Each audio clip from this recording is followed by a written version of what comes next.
आप सभी का मिस्टर इन्फो बाबा चैनल में स्वागत है। क्या आप जानते हैं कि अब तक के कुछ विमान तकनीकी दृष्टि से इतने उन्नत हो चुके हैं कि भविष्य के एयर ट्रांसपोर्ट के रूप में मान्यता प्राप्त कर चुके हैं। आज हम बात करेंगे उन एयरक्राफ्ट्स के बारे में जो न केवल अपने डिजाइन और स्पीड के लिए प्रसिद्ध हैं, बल्कि ये विमान हमारे पर्यावरण के लिए भी एक नई दिशा दिखा रहे हैं। तो अगर आप भी जानना चाहते हैं कि ये एयरक्राफ्ट किस तरह से दुनिया को बदलने वाले हैं, तो वीडियो को अंत तक जरूर देखिएगा।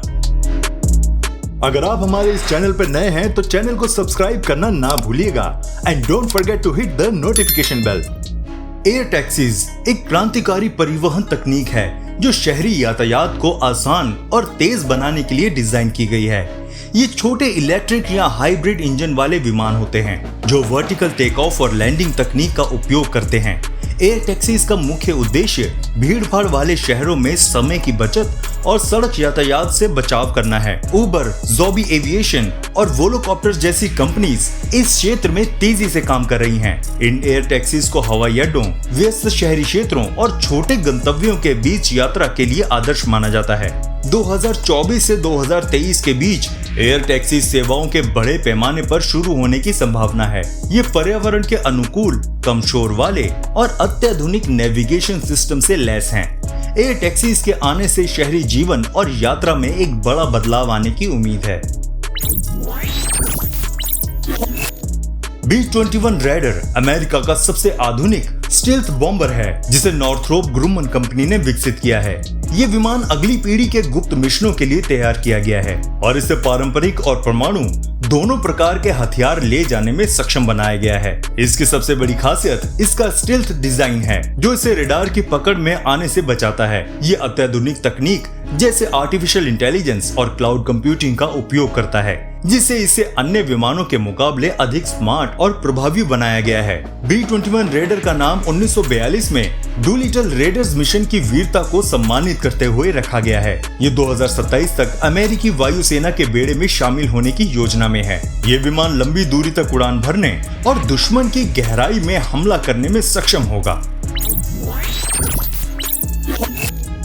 बोइंग MQ-28 घोस्टबैट एक उन्नत मानव रहित लड़ाकू विमान है जिसे ऑस्ट्रेलिया और अमेरिका ने मिलकर विकसित किया है। ये लॉयल विंगमैन के नाम से भी जाना जाता है क्योंकि ये मानव संचालित विमानों के साथ सहयोग करके काम करने के लिए डिजाइन किया गया है। ये 38 फीट लंबा है और इसे AI के साथ विकसित किया गया है जिससे ये स्वतंत्र रूप से काम कर सकता है। घोस्टबैट को निगरानी, हमले और रक्षा जैसे मिशनों के लिए इस्तेमाल किया जा सकता है। इसकी खासियत ये है कि ये दुश्मन के रडार की पकड़ में आने से बचने के लिए स्टील्थ तकनीक का उपयोग करता है। ये ड्रोन लंबी दूरी तक उड़ान भर सकता है और सटीक हथियारों को ले जाने में सक्षम है।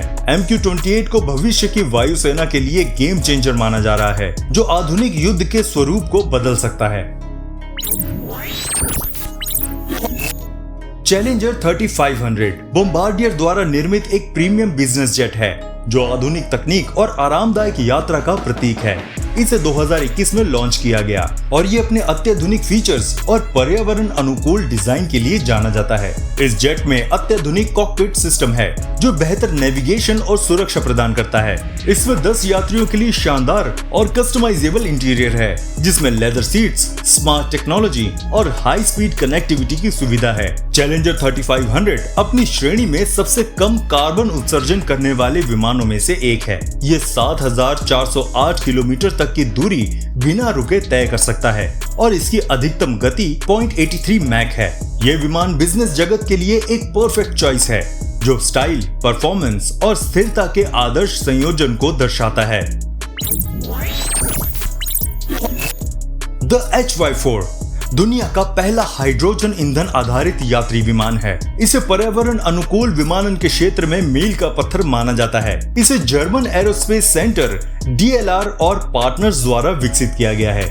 ये विमान शून्य कार्बन उत्सर्जन के साथ उड़ान भरता है और विमानन क्षेत्र में हरित ऊर्जा के उपयोग को बढ़ावा देता है। HY-4 में एक अद्वितीय 4 स्ट्रोक इंजन है जो छोटे क्षेत्रीय उड़ानों के लिए आदर्श है। ये हाइड्रोजन फ्यूल सेल तकनीक का उपयोग करता है जो हाइड्रोजन और कार्बन को मिलाकर ऊर्जा उत्पन्न करता है और इसका एकमात्र बाय प्रोडक्ट पानी है। इसकी उड़ान रेंज लगभग 1500 किलोमीटर तक है और ये 200 किलोमीटर प्रति घंटे की अधिकतम गति से उड़ान भर सकता है। HY-4 एक स्थायी और पर्यावरण अनुकूल विमानन उद्योग की दिशा में एक महत्वपूर्ण कदम है।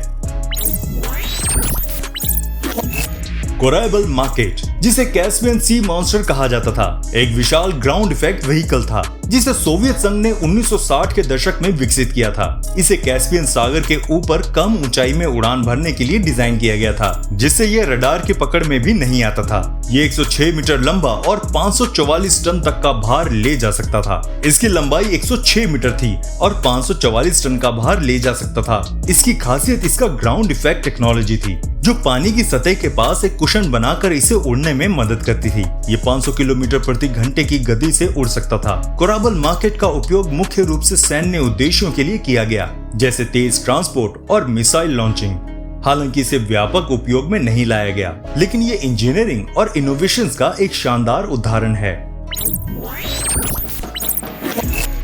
सोलर पावर्ड प्लेन्स ऐसे विमान होते हैं जो अपनी ऊर्जा के लिए सूर्य की रोशनी का उपयोग करते हैं। इन विमानों में सोलर पैनल लगे होते हैं जो सूर्य की किरणों से ऊर्जा प्राप्त करते हैं और इसे इलेक्ट्रिक पावर में बदलते हैं, जिससे विमान को उड़ने की शक्ति मिलती है।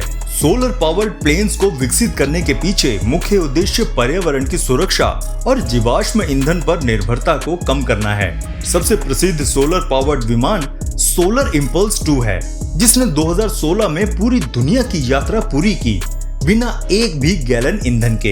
इन विमानों में उच्च तकनीक वाले सोलर पैनल, बैटरीज और हल्के वजन वाली सामग्री का उपयोग किया जाता है। सोलर पावर्ड विमान न केवल पर्यावरण के लिए सुरक्षित हैं, बल्कि भविष्य में लंबी दूरी की उड़ानों के लिए एक स्थिर और सस्ती ऊर्जा स्रोत भी साबित हो सकते हैं।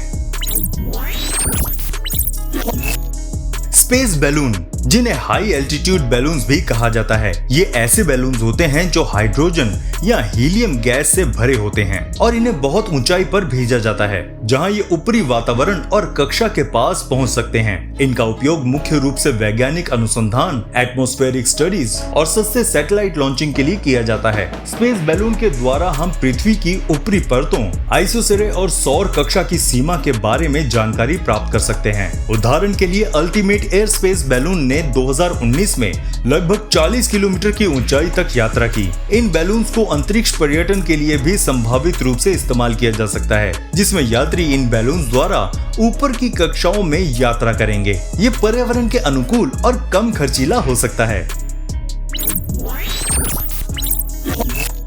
द एवरो एरो कनाडा का एक प्रसिद्ध सुपरसोनिक लड़ाकू विमान था, जिसे 1950 और 60 के दशक में विकसित किया गया था। ये विमान अपनी तकनीकी विशेषताओं के कारण दुनिया भर में प्रसिद्ध हुआ। इसे एरो विमान निर्माण कंपनी द्वारा डिजाइन किया गया था और ये उस समय के सबसे उन्नत विमानों में से एक माना जाता था। एवरो में अत्याधुनिक रडार और मिसाइल प्रणालियां थी, जो इसे अपनी श्रेणी के उन विमानों से कहीं आगे बढ़ाती थी। ये 2 मैक की गति से उड़ान भरने में सक्षम था और 60,000 फीट की ऊंचाई तक उड़ सकता था। हालांकि 1950 के दशक के अंत में कनाडाई सरकार ने एवरो प्रोजेक्ट को उच्च लागत के कारण रद्द कर दिया और इसके बाद इसके विमान निर्माण और परीक्षण कार्य को खत्म कर दिया। आज भी एवरो को कनाडा की विमानन इतिहास में एक महत्वपूर्ण और दुखद अध्ययन माना जाता है। फ्लाइंग कार्स, उड़ने वाली कारें जो अब तक केवल विज्ञान फिक्शन फिल्मों में दिखाई देती थी, अब वास्तविकता बनने की दिशा में बढ़ रही हैं। ये वाहनों का नया प्रकार है जो सड़क पर भी चल सकते हैं और हवा में भी उड़ सकते हैं। इन्हें वर्टिकल टेक ऑफ और लैंडिंग तकनीक से लैस किया जाता है, जिससे ये छोटे हवाई मार्गों पर यात्रा करने में सक्षम होते हैं। कई कंपनियां जैसे टेराफूजिया, पालवी और वोलोकॉप्टर्स उड़ने वाली कारों के मॉडल पर काम कर रही हैं। ये कारें पारंपरिक यातायात समस्याओं जैसे ट्रैफिक जाम को कम करने में मदद कर सकती हैं।